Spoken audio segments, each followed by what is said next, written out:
First up this afternoon, the National Development Bank has secured provisional license from the Bank of Ghana to begin operations. This will, however, be subject to meeting some conditions before it can start full operations next month. John Rafe has the latest. Joy Business is learning that a formal communication was made last week to the Ministry of Finance by the Bank of Ghana in a letter.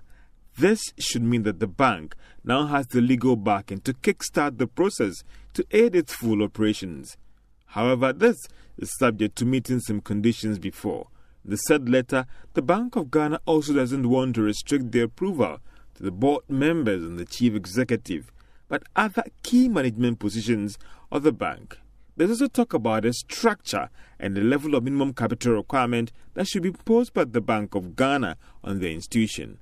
Now, failure to meet some of these conditions could see the National Development Bank miss out on starting operations as expected. The Minister of Finance, Ken Ofori-Atta, recently told Joy Business that government is waiting for the Bank of Ghana's approval so the institution can take off quickly as expected.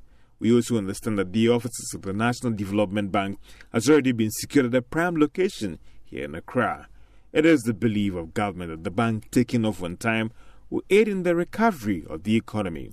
The Finance Minister has also revealed that they will be using this bank to support long-term funding to some critical areas of the economy. However, it is not everyone that is enthused about this bank, with some of these persons worried about undue political interference and going the way of institutions like the Bank for Housing and Construction, which has collapsed.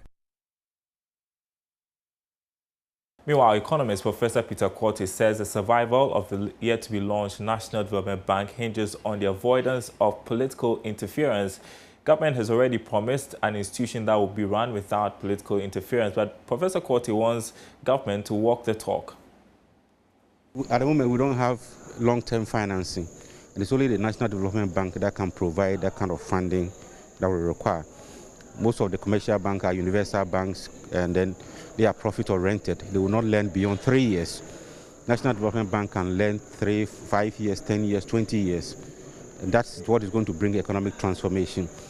The only challenge I foresee is that if there's a lot of political interference, the other challenge I foresee is that if we appoint people who are not competent to man the National Development Bank. Otherwise, if you run it like a business, profit-oriented, with clear goals and mandates, I believe National Development Bank will help transform this country.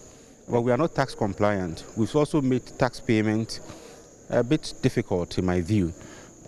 These days we are giving digitization, so it's much easier if you can go online and pay. How many people are literate enough who can go online and pay taxes? I think we should find more innovative ways of collecting taxes. The online digitization is good, but I believe there are more people within the informal sector who cannot use the digital means, and therefore the GRA should find ways of reaching out to the untaxed so that our tax GDP ratio will move from the 12% to 25%. That is what we need. If you want to invest and grow, your revenue GDP ratio should be within the range of about 25%.